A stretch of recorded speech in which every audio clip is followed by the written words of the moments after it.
Hello everyone! Welcome back to my channel.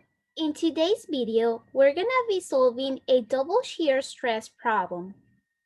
If you need to review the difference between double shear and single shear stress, you can go back to the single shear stress versus double shear stress video I posted on my Mechanics of Materials playlist. So, in this problem, we have a system that consists of two members that are attached to a fixed support using two brackets. The two brackets are bracket A and bracket B. And from the figure here, we can see that we have member 1 on top and member 2 at the bottom.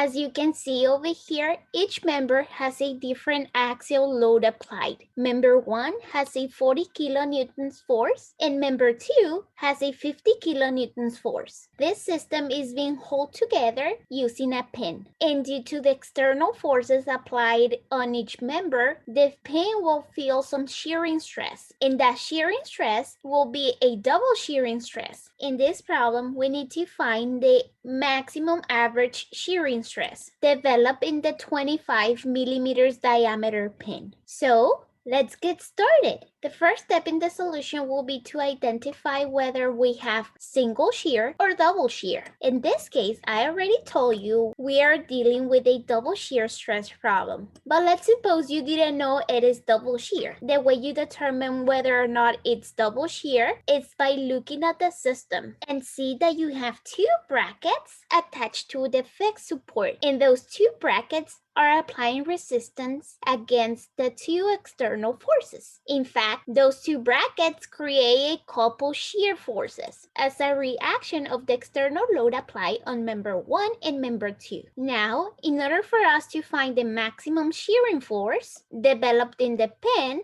we will need to find the resultant force created by the 40 kilonewtons force applied on member 1 and the 50 kilonewtons force applied on member 2. But before we do that, let's define our coordinate system. And as you can see from the figure, the 50 kilonewtons force is acting along the y direction, the 40 kilonewtons force is acting along the z direction, and we don't have any external force acting along the x direction. So from here, we can determine the resultant force of the system applying the following equation.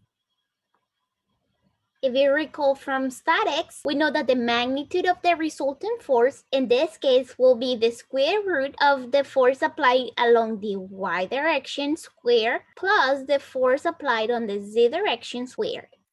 Once we plug all the values, we obtain that the resultant force acting on the system is 64.03 kilonewtons. This resultant force is going to help us find the maximum shearing force developed on the pin. The next step in the solution will be to draw a free body diagram of the system. But now, instead of including the two forces applied on member 1 and member 2, I will only include the resultant force from those two forces. As I already mentioned, in this free body diagram, I only included the resultant force. Now, from here, we can see that the resultant force is acting along the y and z plane, and it has a magnitude of 64.03 kilonewtons. Once we have the free body diagram drawn, we can go ahead and make a cut right in the center of the pin. We will name this section CC. By analyzing this section, we will be able to see the shearing forces acting on the two planes of the pin. Once we draw section CC, we can see that we have a shearing force on the bottom plane and a shear force on the top plane. It is important to notice that the shearing forces are also acting along the same line that the resultant force is acting on. However, they act in the opposite direction.